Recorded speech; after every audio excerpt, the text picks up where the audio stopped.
Pas possible.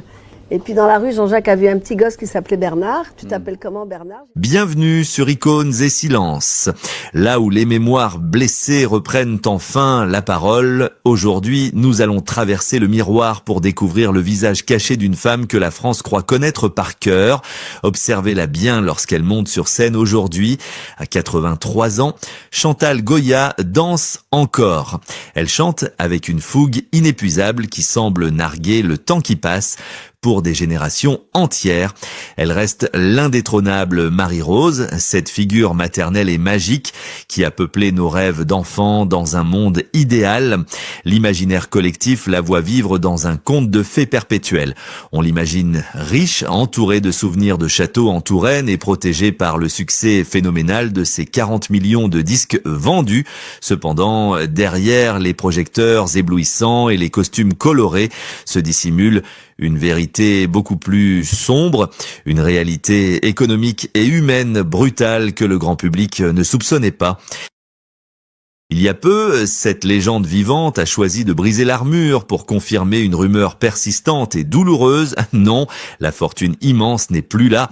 Avec une franchise bouleversante, elle a admis publiquement qu'elle ne possède aucune retraite et que si elle continue d'arpenter les routes et les scènes de France à son âge. Ce n'est pas uniquement par passion, mais parce qu'elle doit travailler pour survivre.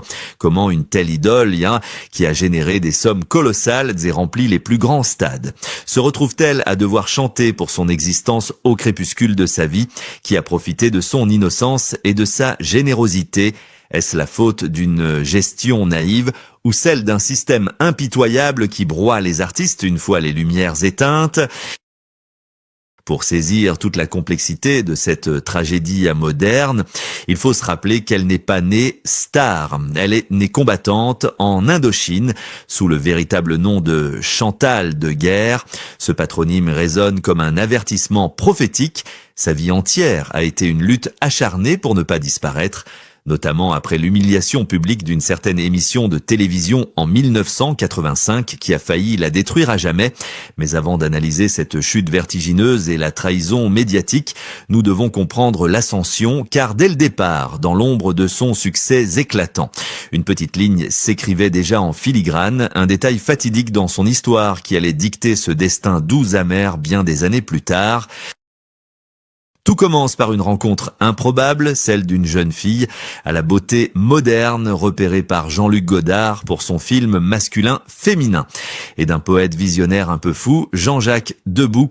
Si le cinéma lui ouvre les bras, c'est la musique qui va sceller son destin et transformer Chantal de Guerre en une entité presque surnaturelle. Dans une France des années 70 et 80, en quête de repères et de douceur, le couple va bâtir un empire de l'imaginaire qui n'avait aucun équivalent. Ce n'était pas simplement du succès, c'était un véritable raz-de-marée culturel, avec des titres comme Adieu les jolis foulards, Bécassine ou encore Ces guignols. Chantal Goya ne se contente pas de chanter, elle devient le membre indispensable de chaque famille française et elle est la grande sœur rassurante, la fée qui descend du ciel pour emmener les enfants loin de la grisaille du quotidien. Imaginez l'ampleur du phénomène.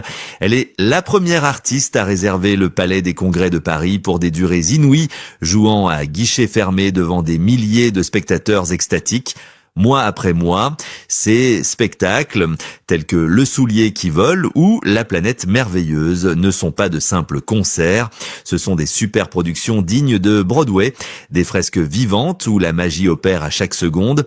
À cette époque, Chantal Goya vend plus de disques que les plus grandes rockstars. Elle est partout, sur les couvertures de magazines, à la télévision, dans les cours de récréation. Elle incarne une forme de pureté intouchable. Une bulle d'oxygène dans une société en pleine mutation économique. Pour le public, elle est riche, puissante, invincible. On l'imagine vivant dans un luxe éternel, protégé par des montagnes de royalty. Pourtant, c'est précisément au cœur de cette abondance que le piège se referme doucement. Chantal et Jean-Jacques sont des artistes, des rêveurs absolus. Mais ce ne sont pas des gestionnaires, ils vivent comme des cigales, dépensant sans compter pour créer des décors toujours plus grandioses, pour acheter des propriétés historiques qu'ils veulent sauver par amour du patrimoine, sans jamais penser au lendemain. Jean-Jacques Debout, ce génie mélodique capable d'écrire un tube en quelques minutes, est aussi un homme qui ne connaît pas la valeur de l'argent. Et Chantal, par amour et par confiance aveugle, le suit dans cette valse vertigineuse. Le système, lui, se frotte les mains, les maisons de disques et les producteurs encaissent des profits astronomiques grâce à la machine Goya, laissant au couple la gloire, certes, mais aussi la charge écrasante des investissements et des risques. Ils pensaient que cette source ne se tarirait jamais, que l'amour du public suffirait à payer les factures éternellement. Ils ont construit un château de cartes magnifique, doré à leur fin, mais posé sur un sol instable, alors que les projecteurs l'aveuglaient d'amour. Chantal ne voyait pas que dans l'ombre. L'élite intellectuelle et médiatique commençait à grincer des dents, agacée par ce bonheur trop simple, trop coloré.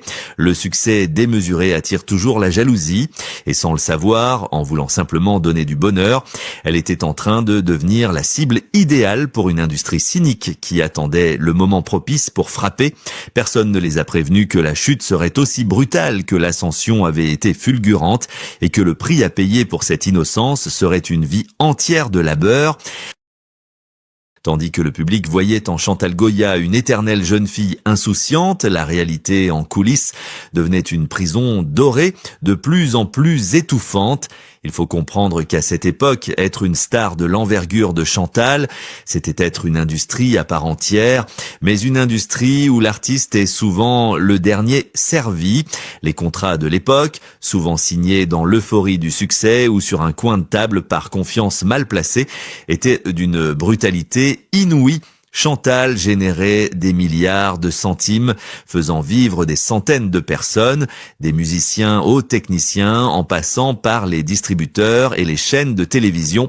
Elle était la poule aux œufs d'or du show business français, mais une poule qu'on pressait sans relâche. Le système fiscal français, implacable avec les hauts revenus soudains, a commencé à creuser un gouffre sous leurs pieds. L'argent entrait à flot, certes, mais il ressortait aussitôt pour combler les dettes d'investissement hasardeux et pour payer un train de vie nécessaire au maintien de cette image de rêve. Mais la blessure la plus profonde n'était pas seulement financière, elle était morale. Il existait dans le Paris intellectuel et médiatique de ces années-là un snobisme féroce, une forme de mépris de classe déguisé en critique culturelle. Une certaine élite ne supportait pas qu'une femme chantant des ritournelles pour enfants puisse avoir plus de pouvoir et d'impact populaire qu'eux. On la traitait de niaise, on se moquait de son univers coloré en le qualifiant de bêtise culturelle, oubliant que derrière ces chansons se cachait le besoin vital d'évasion d'un public fatigué. Chantal sentait ses regards condescendants.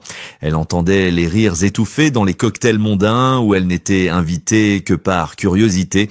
Comme une bête de foire, elle souriait, gardant la tête haute, mais à l'intérieur, la petite fille venue d'Indochine se sentait de plus en plus isolée, cernée par des loups déguisés en agneaux. Et puis, il y avait le poids du secret familial, ce fardeau qu'elle portait seule avec une dignité silencieuse.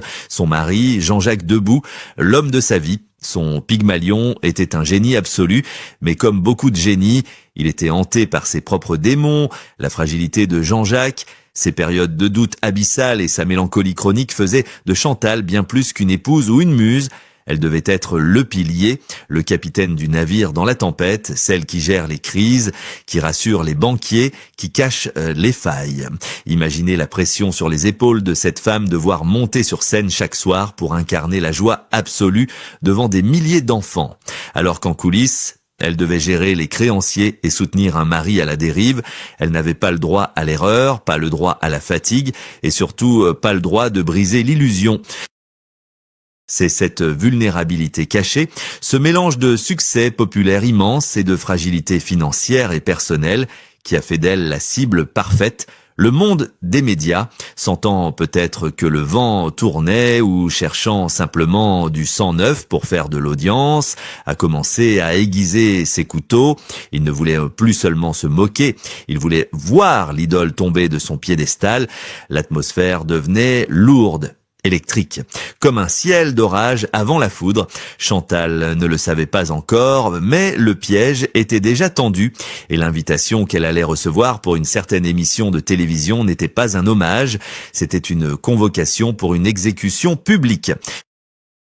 C'était un soir d'hiver, un vendredi 13 décembre 1985, une date maudite qui allait marquer le début d'une longue et froide traversée du désert. L'émission s'appelait « Le jeu de la vérité », un titre qui sonnait comme une promesse d'honnêteté, mais qui s'est révélé être un piège savamment orchestré. Chantal Goya y était invitée comme la vedette principale, s'attendant à une célébration festive de sa carrière auprès de son public familial. Au lieu de cela, elle s'est retrouvée seule et sans défense sur le banc des accusés d'un tribunal médiatique impitoyable, diffusé en direct devant des millions de Français. L'ambiance n'était pas à la fête, mais au règlement de compte. Le coup de grâce est venu d'une intervention prétendument spontanée d'une institutrice dans le public qui a lancé une attaque virulente accusant l'artiste d'abêtir la jeunesse et de proposer un univers stupide. Ce n'était pas une question, c'était une exécution publique, sidérée, piégée sous les feux des projecteurs. Chantal a senti le sol se dérober sous ses pieds dans un réflexe de survie désespéré. Face à cette agressivité qu'elle ne comprenait pas, ce n'est pas la femme adulte qui a réagi, mais le personnage pour se protéger de la violence du réel. Elle s'est réfugiée dans la seule armure qu'elle connaissait, celle de Marie-Rose. Elle s'est mise à chanter, à interpeller un personnage imaginaire, tentant de noyer les attaques par l'absurde et la féerie. Ce que le public a perçu ce soir-là comme un pétage de plomb ou une arrogance déconnectée n'était en réalité que la panique pure d'une bête traquée. Mais la sentence du tribunal de l'opinion fut immédiate et sans appel. Dès le lendemain, la France entière se moquait. L'image de la fée bienveillante était brisée, remplacée par celle d'une folle ou d'une mégère. L'industrie, qui l'avait encensée tant qu'elle rapportait de l'argent, l'a lâchée avec une rapidité effrayante. Les téléphones, qui sonnaient sans interruption depuis 10 ans, se sont tus du jour au lendemain. Les projets de films furent annulés. Les portes des chaînes de télévision se fermèrent à double tour et pire encore, les salles de spectacle commencèrent à annuler les dates.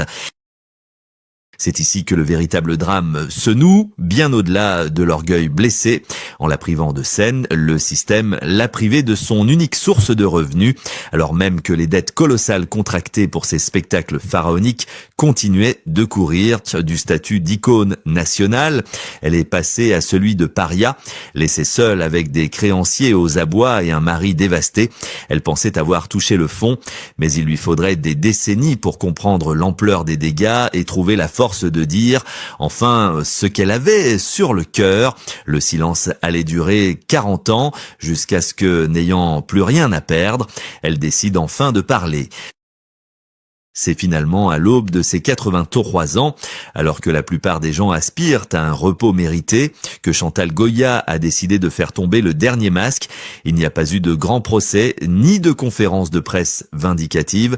C'est avec une douceur désarmante, lors d'interviews récentes, qu'elle a prononcé ces mots qui ont glacé le sang de ceux qui l'imaginaient à l'abri du besoin. Elle a regardé la France dans les yeux pour dire une vérité crue, presque inconcevable pour une star de son rang. Elle n'a pas de retraite, rien, pas un centime mis de côté après 50 ans de carrière. Les châteaux ont été vendus, les meubles dispersés et les souvenirs de luxe ne sont plus que des images dans des albums photos poussiéreux. Elle a expliqué, sans chercher à s'apitoyer sur son sort, comment le système l'a broyée financièrement. Elle a raconté comment, pour sauver l'honneur et éponger les dettes colossales laissées par des productions trop ambitieuses et des redressements fiscaux impitoyables, elle a dû tout liquider. Ce n'est pas l'aveu d'une défaite, mais celui d'une survie. Elle a confessé que si elle continue aujourd'hui à enfiler ses chaussures vernies et sa robe de Marie-Rose, parcourant des kilomètres fatigants à travers le pays, ce n'est pas seulement pour l'amour du public, c'est une nécessité vitale. Si elle s'arrête, elle s'écroule. Il y a quelque chose de terriblement poignant à entendre cette icône admettre qu'elle est condamnée à chanter jusqu'à son dernier souffle pour payer ses factures, comme une ouvrière de la chanson qui ne peut jamais pointer sa carte de sortie.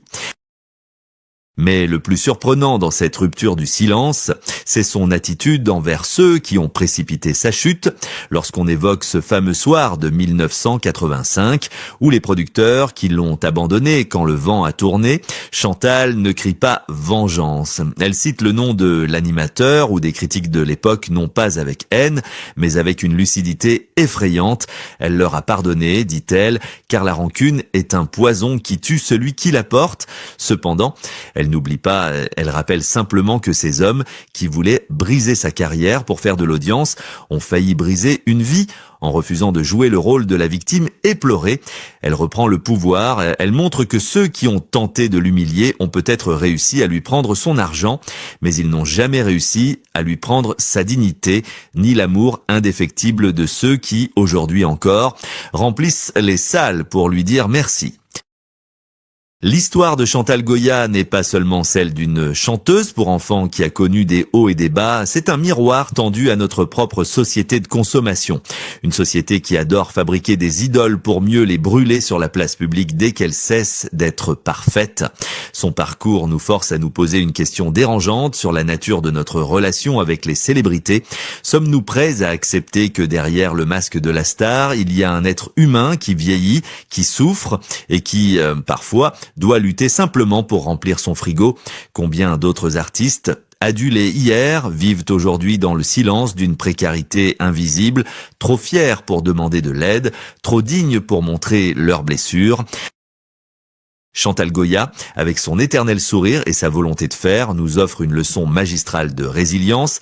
Elle a refusé d'être une victime. Elle a refusé de laisser le cynisme de l'époque détruire l'enfant qui sommeillait en elle et en chacun de nous, en continuant de monter sur scène à 83 ans.